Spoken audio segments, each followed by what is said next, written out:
नमस्कार छात्रों, foundation classes जो 11th से शुरू की जाती हैं, उस फाउंडेशन को करना क्यों चाहिए, उस क्वेश्चन पे आते हैं हम लोग। क्योंकि मैक्सिमम स्टूडेंट्स के मन में ये रहता है कि फाउंडेशन करना ही क्यों चाहिए, क्योंकि उन लोगों के माइंड में आता है कि पहले 11th करें, फिर 12th करें, फिर उससे बेसिक नॉलेज जैसे ही हमें 11th और 12th का हो जाएगा, उसके बाद जाके हम लोग टारगेट बैच में शामिल होंगे।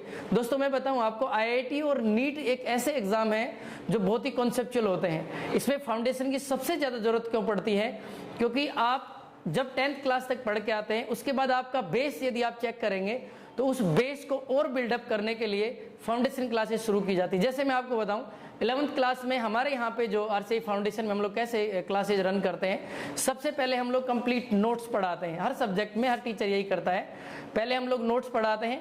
उस नोट्स के तुरंत बाद हम लोग जितने भी एनसीईआरटी बेस्ड क्वेश्चन होते हैं उनको क्लास में ही निकलवा देते हैं, जिससे कि बच्चे को बेसिक नॉलेज में कोई कमी ना रह जाए। उसके बाद फिर हम लोग जो मॉड्यूल्स होते हैं हमारे आरसीआई के, नीट आईआईटी के, उन मॉड्यूल्स को सोल्व कराते हैं, जो कि बेस्ड होते हैं आईआईटी और नीट के प्रीवियस ईयर एग्जाम्स के बेस्ड होते हैं। सारे कॉन्सेप्ट आईआईटी और नीट के कवर कराते हैं। उसके बाद में हम लोग क्या करते हैं, जितने भी स्टैंडर्ड बुक्स होती हैं जो आईआईटी और नीट में चलती हैं, उनसे यूज करके उनके क्वेश्चंस को हम अपनी तरफ से क्वेश्चन बना के आईआईटी और नीट से थोड़े टफ क्वेश्चन देते हैं। तो जिससे क्या होता है कि बच्चे ने स्टार्ट किया बेसिक, फिर एनसीईआरटी, फिर मॉड्यूल और उसके बाद स्टैंडर्ड बुक्स, इस तरीके का परफॉर्मर रखते हैं। अब जैसे एक क्वेश्चन आता है कि सर 12th की परसेंटेज डाउन हो जाती है इस फाउंडेशन करने से।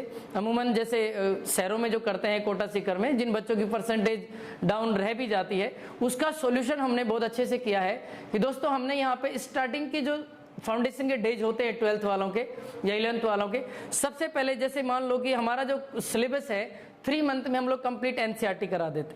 3 मंथ में एनसीईआरटी कराने के बाद में एनसीईआरटी को साथ लेते हुए फिर हम लोग एनआईटी जो आईआईटी और जो नीट के जो मॉड्यूल्स हैं उन मॉड्यूल्स को सोल्व कराते हैं, और उसके बाद में साथ साथ उनका रिवीजन चलता रहता है, जिससे ना तो एक साइड में परसेंटेज डाउन होती है और ना ही उसका नीट और आईआईटी से ध्यान हटता है। तो इन सब चीज़ों को कोलेबरेट करके, इन चीज़ों को मिक्सअप करके एक रिसर्च एंड डेवलपमेंट टीम की तरह हम लोग फाउंडेशन स्टार्ट करते हैं। तो आपको किसी भी तरीके की बेसिक नॉलेज में कोई कमी नहीं आती, क्योंकि आईआईटी और नीट का क्वेश्चन करने के लिए बेसिक नॉलेज तो बहुत ज़्यादा जरूरी होती है। और जब आपको बेसिक नॉलेज हो जाता है, उसके बाद आप एडवांस लेवल के क्वेश्चन कर पाते हैं। तो इस तरीके से किसी भी तरीके की कोई दिक्कत नहीं आती।